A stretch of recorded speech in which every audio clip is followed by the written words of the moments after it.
So we're still here in the valley. So I cannot show you. Oh, akala ko kasi si Sarah pa yung kausap ko. Ayan, tuloy nag-English ako. Sorry naman. So ayan, hindi ko mapapakita kung saan yung dancing lights sa gabi. Pero karugtong to, itong pond na to. So ayan siya. And this is where I work. Concentrics na Valley. So, third floor ako doon. That one. Third floor. Nakakamiss sumasok pero wala akong dalang ID kasi hindi ko akalain na dito pala sa malapit lang yung MaxiCare Clinic. Nasa bag ko pang pasok yung ID ko. So, di ako makakapasok sa loob. So, ayan, may pa-fountain sila. Doon sa Bandaroon, meron dong mga koi. Ang daming koi fishes. Sarap pala mamasyal dito sa Soledad. Ang ganda. So, ayun si Jinx. Sobrang bagal.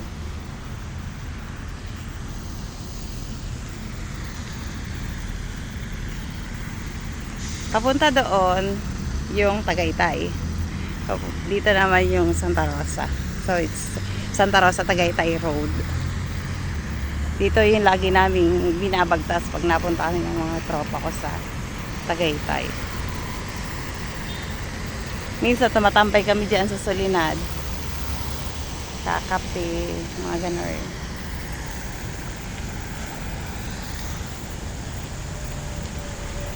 Bagal. Inep. So, ayan, simpa fountain nila. Doon sa Bandaron, meron dong sa gabi yung kanilang fountain doon, meron silang mga pailaw. Tapos para siyang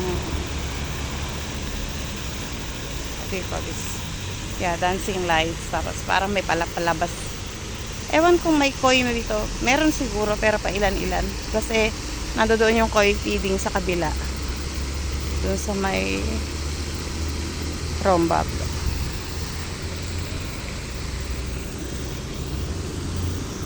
So, ito yung entrance ng aking work. Ayan. Diyan sa ilalim na yan. Tapos dito, pwede mamasyal. Pwede rin mag-picnic. Diyan. Malaki pa yan. Tapos, and then, next building, yung parang kulay yellow. Azurian yun. Call center din. So, ayun, meron na nga doon nagpipiknik. Sila doon. At dito ako lagi nadaan. Super takbo pag daulan kasi tamad ako magdala ng payong.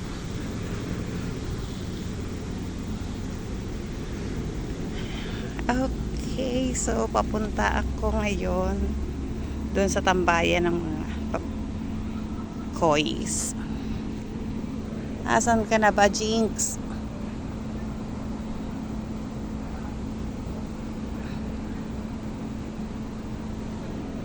Iwanan ko siya. Dito ako.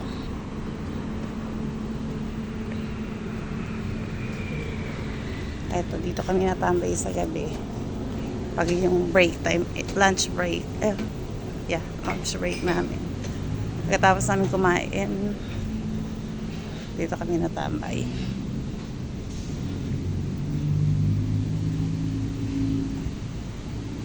Sakit ng tusok sa akin, anak na namamasa na agad. So, lalo na mamaya.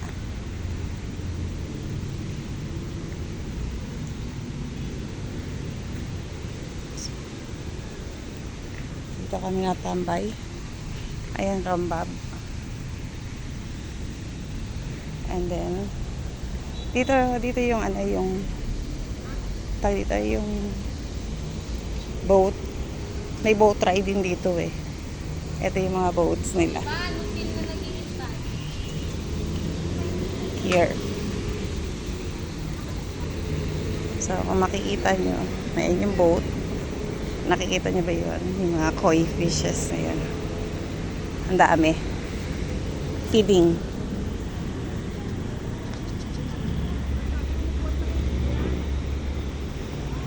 So, wala naman masyadong attraction, pero maganda lang talaga. Maganda rin ng klima dito kasi malapit sa Tagaytay, so malamig. Ayan sila, ang dami. Ang dami. Ang lalaki.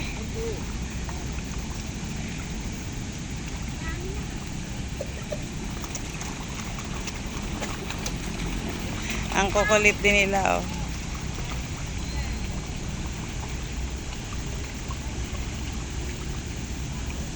Ganda ng kulay. Aha. Minsan maano ka kasi minsan pag ganyan na natatalsikan kami. Ang daming fish. O sa lahat ng wala pang tanghalian, pwede na kayong kumuha ng ulam. Ang dami.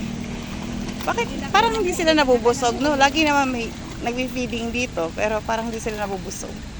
Hindi sila, malakas din silang dumumi. Ang lalaki nito, oh. Ang dami mga langga. Ayan, oh. Pero doon talaga sila nag-ano kasi doon may naghahagis. May tilapia din, oh. Yun, oh. Ito, Ayaw nga.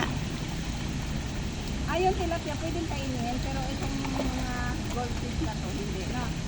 Hindi ang goldfish. Ayun, Koi. ano tawag dyan? Sorry naman. Ano tawag? Koi. Mga Japanese koi yan. Ah, okay. So, may nakita akong pwedeng kainin yung mga langga. Makahuli man lang ng tatlo. Ayun, oh, yung tilapia. Oh, may isang tilapia ako nakita. Oo. Well, hindi lang siya isa. Ayun, oh, mga tilapia, oh.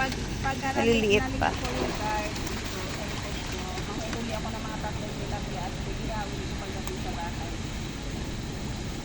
Parang yaki. Alin? Parang yaki. Hindi malinis yan. Pinapalitan din yan.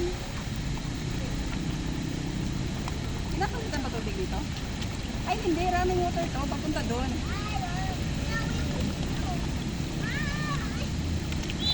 Ala, kakatuwa yung kulay yung isa, oh. Ha? Naalala ko tuloy si Coco. Peach. So, ayun na nga malangga. Napunta na tayo sa isda. Well, kami ipauwi na. Dumaan lang talaga kami dito para makita itong mga isda na to. Nagugutom na ako. Kailangan ko na kumain ng lunch. Kasi nag-fasting nga ako. So, I need to eat na. O, sige na. Bye, guys.